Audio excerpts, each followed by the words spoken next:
This topic, that is temperature regulation in reptiles, इस पे हम ज़रा बातचीत करते हैं. तो reptiles जो हैं, they are next to the amphibians. तो reptiles वो animals हैं जो कि creeping animals हैं और इनकी body surface वैसी नहीं है जिस तरह के amphibians में है, क्योंकि it is covered over by scales. और इसकी एग्जांपल snakes हैं, turtle है, tortoises हैं and so on, lizards हैं. तो इनकी सरफेस जो है वो ड्राई है, लेकिन कुछ ऐसे एनिमल्स बहरहाल हैं जिनकी इवेपोरेटिव सरफेस स्किन भी है. लेकिन ज़्यादातर ये जो रेप्टाइल्स हैं वो अपनी they have expendable rib cage, जिस तरह के मैमल्स के अंदर होता है, लेकिन इसके अंदर डायफ्राम तो नहीं है. लेकिन बहरहाल इसका जो केज है, rib cage, it is expendable और यहीं से वो फिर हीट को रेडिएट करता है ये एनिमल्स जब वो बहुत एक्सट्रीम वार्म कंडीशंस में रहते हैं या हॉट कंडीशंस में रहते हैं.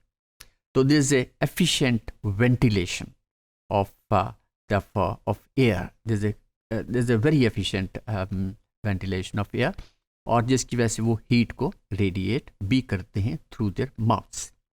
Now reptiles have low metabolic rate as compare to the higher animals, that is the birds and mammals. और इसलिए ये animals जो हैं they are not fast moving. अगर हमारे जहन में lizard है तो lizard के अगर हम पीछे chase करें तो वो बहुत जल्द वो inactive हो जाती है, slow हो जाती है, and then we can very easily catch hold of it. और ख़ास तौर पे deserts के अंदर जो lizards हैं वहाँ पे बहुत high temperature होता है, लेकिन वो अपने बॉडी को इसी तरह हीट रेडिएट करती हैं और वो फिर एक मॉडरेट, जहाँ पे मॉडरेट टेम्परेचर पे आता है उनकी body. Okay, so this is in fact is the behavioral adaptation. Now in addition, some of the more sophisticated regulatory mechanism found in mammals are first found in reptiles. ये mammals जो हैं they are the best in regulating the body temperature, और ये सबसे पहले reptiles के अंदर ही, और ये जो वेंटिलेशन का प्रोसेस है. नाउ फॉर एग्जांपल, नाउ ये कुछ टर्टल्स हैं, स्नेक्स हैं, इनमें how do they regulate body temperature. और कुछ रेप्टाइल्स ऐसे भी हैं जो कि डाइविंग रेप्टाइल्स हैं और they conserve heat by routing blood through circulatory shunts. और शंट क्या होता है? ये एक alternative you can say path है, अल्टरनेटिव पाथ है for the passage of the blood. और ये इस शंट की वजह से यानी ब्लड जो है वो फिर स्किन की तरफ आ भी जा सकता है और उसको बंद भी किया जा सकता है. तो ये शंट कहलाते हैं. अगर टेम्परेचर बाहर रिलेटिवली कम है तो वो शंट बाहर के स्किन की तरफ वो कम हो जाएगा या फिर क्लोज हो जाएगा और ब्लड ज़्यादा स्किन की तरफ नहीं जाएगा. और अगर बाहर टेम्परेचर बहुत ज़्यादा है तो ये जो शंट है it will open and it will allow blood to circulate in skin and also in mouth. और जिस तरह वो इस तरह रेगुलेट करते हैं बॉडी टेम्परेचर को. Now these animals, they can increase heat production in response. This is another way.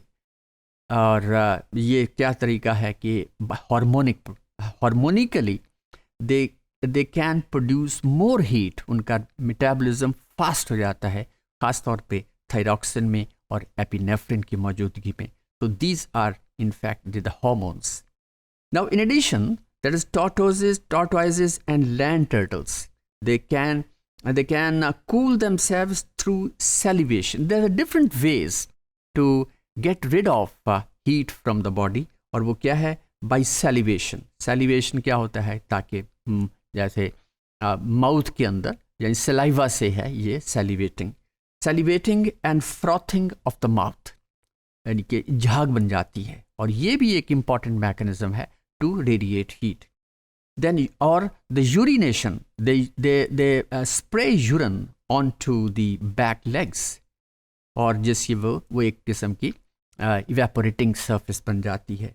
और the moistening of the eyes and then panting का मतलब है हाँपना, और वो बड़ी तेज़ी से फिर हाँपते हैं, ब्लड और वेंटिलेशन फास्ट हो जाती है, एफिशिएंट हो जाती है टू रेडिएट हीट आउटसाइड.